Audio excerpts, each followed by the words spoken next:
much, gentlemen. And can I just start by saying 5 more games of that? Yes, please. Another game would have been great. When we paused, I was like, maybe they get a remake. Is anyone even mad? Yeah. If this doesn't get you excited about the bracket stages, and particularly this matchup, I don't know what will. Let's try and let's get working through this, because there was so much that was happening throughout this game. I mean, we start off with just the fact that these two teams did go to certain types of play styles. You're looking for MLXG on Lee Sin, looking to make a play. On the flip side, you've got Faker on Lulu, going back to what SKT does so well, putting Lulu behind Bang.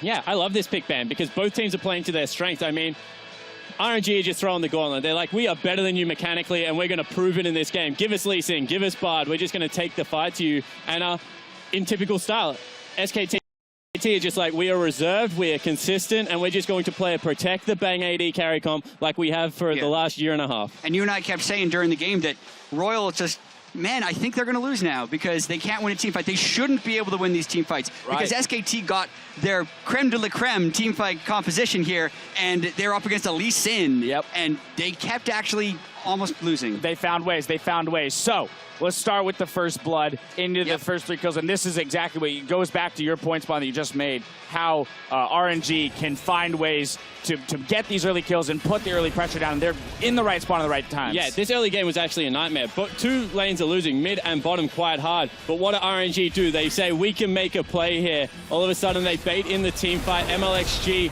arrives just in time to save his AD carry, and by God, can the kid play Lee Sin. This is only, wait until we're going to move forward. Because he hits level 6 throughout this engagement. There's a spectator bug right now showing him 1. He actually pings level 6. Then he's able to go up and catch Faker.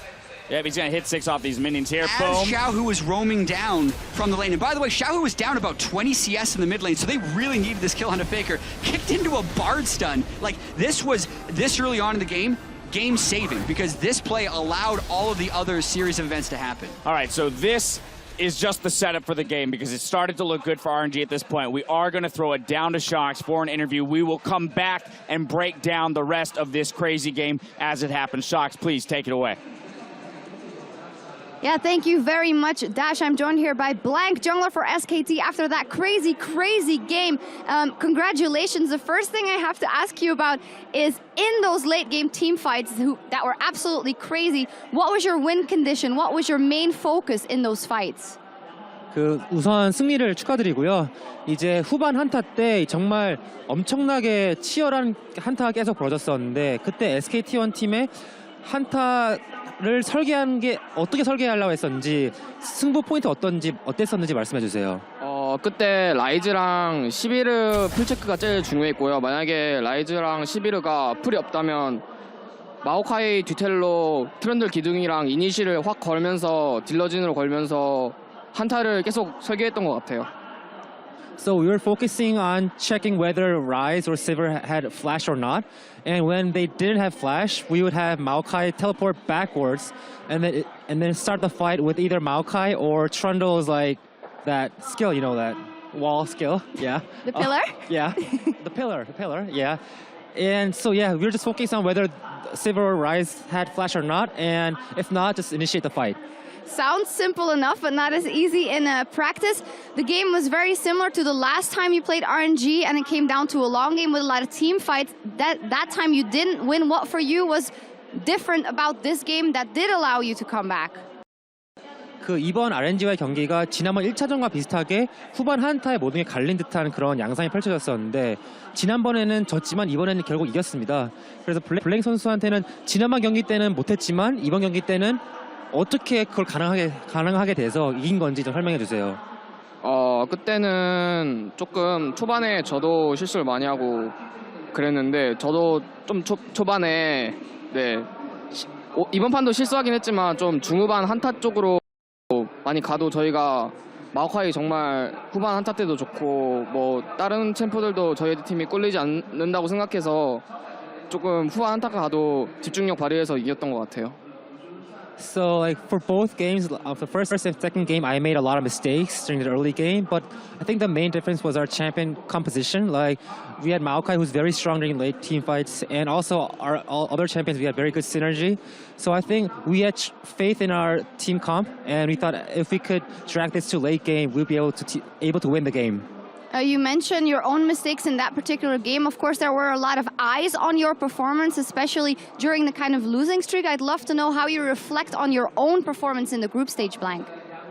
그 이제 본인이 이제 지금 경기 초반에 실수를 좀 했다고 말씀하셨는데 아무래도 지금 2일차랑 3일차에 좀 SKT 팀이 지면서 좀 많은 이제 좀 자책을 했을 것 같은데 그 이틀 동안에 본인의 그 경기를 어떻게 평가하시나요?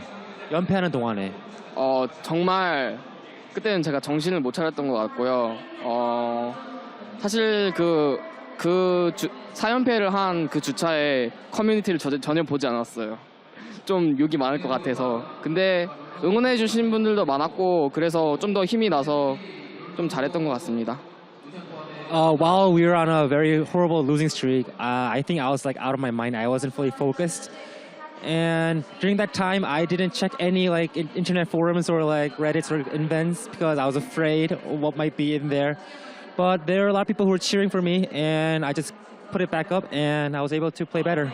Smart move, not checking all those things and focusing on the performance. Two more questions. First up, of course, the two games you've played already versus RNG were incredibly close, and now you get to play them in a best of 5. What are your expectations for the match? 그 RNG와 예선에 붙은 두 경기 모두 다 정말 치열했는데요. 이번에는 4강에서 5판 3선승제로 이제 붙게 되었습니다. 그 준결승을 어떻게 예상하시나요? 저희가 다전제는 제가 주전으로 뛴 다전제는 다 이겼었거든요. 그래서 저희 팀이 정말 다전제 조금 강하다고 생각해서 저희 팀이 질 것 같지 않아요. When I was playing as a starter for this team, we didn't lose. We won all of our best of 5 matches, best of 3, best of 5 matches. So I'm confident that our team is very strong in those best of 5 matches, and I think we can win it. If anything, it's going to be a fantastic match quickly because this is the last match of the group stage. The other semifinal, the Flash Rolls versus CLG. Can I get a prediction from you and why each team will win? 그럼 반대편 4강 대진에서 이제 CLG랑 이제 플래시 롤스 팀이 붙는데 그쪽에서는 누가 이길 것 같은지 참 조심스레 예측을 좀 해주세요. 그 두 팀 다 엄청나게 잘하는 팀이고 그래서 예측이 좀 힘들긴 하겠지만 아무래도 지금 제가 생각하기에는 CLG의 원딜인 스틱스인가요? 네, 그 선수가 잘한다고 생각하기 때문에 조금 CLG가 이기지 않을까 생각합니다. It's really hard to predict because both teams are really strong. But if I had to choose, I think CLG's ADC, Stixay, he's really good. So CLG might have an upper hand at this point, and they will win. All right. Well, thank you very much. Congratulations, Blank, on making it to the semifinal with SKT as well up against RNG. And it will be the Flash Roll versus CLG. And according to Blank, Stixay is going to be the deciding factor. More praise for the AD carry for CLG. Now you guys go ahead and talk more about that crazy game. They're talking about confidence, right? Confidence in their best of 5s as a team, that they have won every best of 3 and best of 5 that he has played in.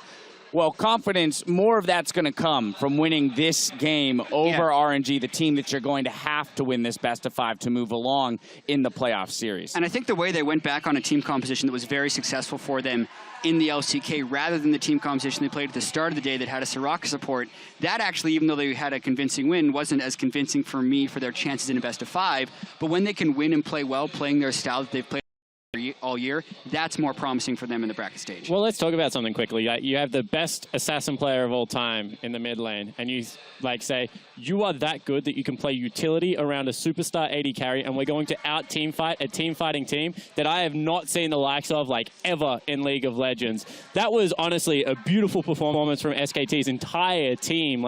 Every single cog in that machine has to work, otherwise Lee Sin's getting picked. I mean, the Civ is 3-shotting your AD carry if they're ever private out of position. That is super impressive. Absolutely no small feat to have taken this victory off of RNG. Now I want to hop back into some clips and watch these team fights. You talk about out team fighting a team fighting team, but they went both ways. Let's jump right back into it. 25 minutes into the game, we saw a fight around the Dragon.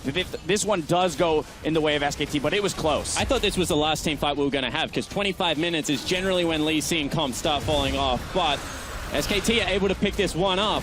Yeah, and when the initiation wasn't clean for RNG, this is what looked tragic. They couldn't quite kill Bang with all the damage they threw at him. Oh. Look at how low he gets. But when that didn't happen and RNG pretty much all died for this fight, I believe Faker died at the very end, it felt like, oh, okay, they have the death ball composition with Lucian now. It's over, but that actually wasn't the case. No, not at all. But this, this Lupa fight was a here, monster in this entire game. He really was. He really was picking up an extra kill here and managing to get out on the back end of it, of all things. It was some great echo plays we saw as well. And we don't have a replay of this, but we saw that one situation where he almost got caught out in the mid lane. And he used his ultimate back into a Bard ult, into a parallel convergence to get out and live while the rest of the team took the Dragon. I mean, just wildly impressive individual play from that player. Yeah, and the funny thing is people never used to rate Lupa. Like, he's just a team fighting player. They tell him what to do. He's got no individual talent. He did team fight well this game. Although, you know what's really funny? What? What's really funny? He died to the turret before that. That was so painful to watch. I wonder if the experience that Bang got, because Bang got credit for that kill, was enough to keep him alive in that fight. It could have happened. We will go back and watch that tonight, I'm sure. We'll ruminate over it. Now let's fast forward. Let's move ahead, because this is where things kind of swing back into RNG's favor. In the mid lane, a fight, plus the Baron on the back end of this one. Yeah, and let's just see exactly what we're talking about here, because this fight was amazing to me. Like, Bang is just playing this so well, but Lupa dives onto him. And honestly, that zone created from the Bard. Focus on Bang in the back, because I was expecting him to kind of wreck this fight, especially when you consider that Whoosh wasn't really in the mess of things, but... Looper, the one-man front line, like zoning, it's just incredible control of the fight. Yeah, like, essentially the Bard ultimate into the Echo stun is what bought them a front line, right? That they didn't necessarily, that SKT would have greatly outclassed them in, and it allowed Whoosh safety in the back of the fight to get all of his damage out. So the way I think about it, right, is Lucian actually hits the closest target, and with that zone in front of him of the Bard ult versus the parallel convergence, he can't hit anyone. Whereas Siva hits the nearest target, and then it hits the back line, which is why we value Ricochet so high in this team fight. So even though there's a big zone for both of the AD carries, one of them can hit no one for like 3 seconds, and Whoosh can just lay into Duke, and it chunks out everyone else still. Yeah, and when these fights have like really long sustained damage, a lot of times the Lucian and Lulu comps just work because, you can't burst a Lucian. Lucian kills you so quickly, but they had enough sustained damage that they were able to kind of cycle through the Lulu shields and still win the fights. Right, so at this point, RNG've got the Baron. They managed to get an inhibitor. Things are starting to look like maybe we can close it out, but we know we're still gonna have to fight SKT at least one more time. They end up having to fight him a couple more times. Let's take a look at the very, very final fight here that SKT manages to pick up the victory off of. Oh boy, trying to pull back in my memory what the critical moments for this one were, because Whoosh almost manages to carry this fight, but the big thing is RNG doesn't get the right zones in this one, and Bang is actually able to do a bunch of damage on its side of the fight. I think that's the biggest difference. Yeah, it certainly is. Bang gets good positioning. And another flash in by Whoosh. Yeah, Whoosh is like playing an assassin kind of role, and people are just flashing away from him everywhere. Looper and Whoosh, live through the entirety of this. Actually even get a couple of kills for them himself, I think, on the back end, but it's just not enough. The margin of error on this fight is so slim. If Echo would have landed a few more shots, if Lee Sin kick would have hit a few more people, those people that walked away from Whoosh with one hit left would have been an ace on the other side. But because SKT was able to outplay that final fight, they win the game. And my praise of the SKT lineup the whole time, we took it back because they weren't burning summoner spells, but Bang, as soon as he sees Whoosh flashes as well, because he gets an auto attack, ricochet reset that crits both times, and would have killed him if one more auto attack comes through. So once again, you just got to credit the SKT lineup. In these high pressure situations, they generally do not make the mistakes that cost you games. All right, so we've worked our way through this best of one game. Now let's imagine, we don't have to imagine the world. We are living in the world where we're going to get a best of 5 of these same two teams. Yep, I can't wait. I mean, looking ahead though, we imagined that both these teams would try hard.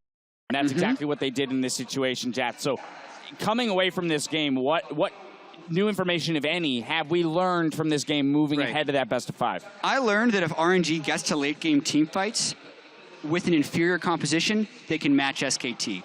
So if they prioritize their drafts more heavily around just getting to team fights, that, I think, is their window to beat SKT in, because they went for the early game, it got neutralized by SKT, and then they still almost won. So I think they would kind of drop the target bans on Wolf, then just put both supports on big team fighting supports, both junglers on team fighting junglers, and just go for it. Yeah, I think that what I've learned is that someone has to throw a curveball, because both of these games have gone to 55 minutes, and even though SKT won one and RNG won the other, neither team was very solid in their victory as much as you want to talk about it. So someone has to, at least for one of these games, say, let's go early game, or, you know, let's play a siege comp, because playing 5v5 team fighting comps at 55 minutes are like way too close to call. And there's also the X factor that SKT, the longer the tournament goes on, the better they get throughout history. So even though they are the number 4 seed, I don't even think they're the underdog coming into the matchup. Yeah, I mean, this game was close, but you bring up a good point. Let's remember the first game between these two teams was close as well. So I am more than excited to see them play.